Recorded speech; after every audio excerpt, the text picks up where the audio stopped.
देखिए एक रेलगाड़ी 45 किलोमीटर प्रति घंटा, हमें चीज ध्यान देना पड़ेगा कि क्या बोला है किलोमीटर प्रति घंटा की चाल से 140 मीटर लंबे पुल को, अभी जस्ट पहले मैं क्या बताया था, पुल हो या प्लेटफॉर्म हो उसकी लंबाई को हम जोड़ते हैं, ठीक है, वो 20 सेकेंड में पार कर जाती है। तो रेलगाड़ी की लंबाई क्या है, देखिए पहले एक फार्मूला मैं आपको बताया उसको पहले नोट करिए। देखिए क्या है कि चाल बराबर, ध्यान से देखिएगा, चाल बराबर दूरी बटा समय, यह फार्मूला आपको याद होना चाहिए, ठीक है। चाल बराबर दूरी बटा समय, यदि हमें दूरी निकालना है तो दूरी बराबर चाल गुणे समय, समय बराबर दूरी बटा चाल, तो हमें निकालना है दूरी, क्या निकालना, लंबाई, लंबाई मतलब क्या होता है, दूरी होता है, तो हम लिख देते हैं आपका यहाँ पे दूरी बराबर चाल गुणे समय।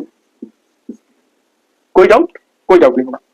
देखिएगा किलोमीटर प्रति घंटा को, जब चाल दे आपको किलोमीटर में तो आपको मीटर पर सेकंड में डिवाइड करना है, यानी किलोमीटर को मीटर पर सेकंड में बदलने के लिए 5/18 से और मीटर पर सेकंड को बदलने के लिए किलोमीटर में आपका 18/5 से आप डिवाइड करते हैं। तो हमें दिया है 45 किलोमीटर, देखिए 45 गुणे 5/18, ठीक है। अब क्या करेंगे, डिवाइड करेंगे, देखिए क्या करेंगे, 9 दूनी 18, 9 पचे 45, यानी 5 पचे 25/2 मीटर पर सेकंड हो जाएगा, जो ट्रेन की चाल हो जाएगी।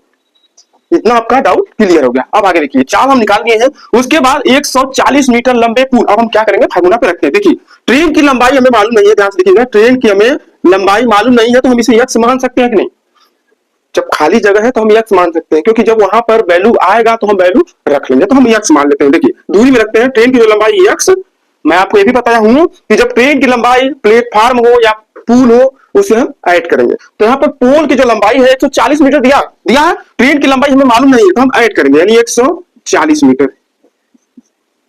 कोई डाउट, कोई डाउट नहीं होगा। अब देखिए चाल क्या है आपका, ध्यान से, चाल 25/2, तो 25/2 और गुणे समय कितना दिया आपका 20 सेकेंड, तो हम 20 सेकेंड कर दें।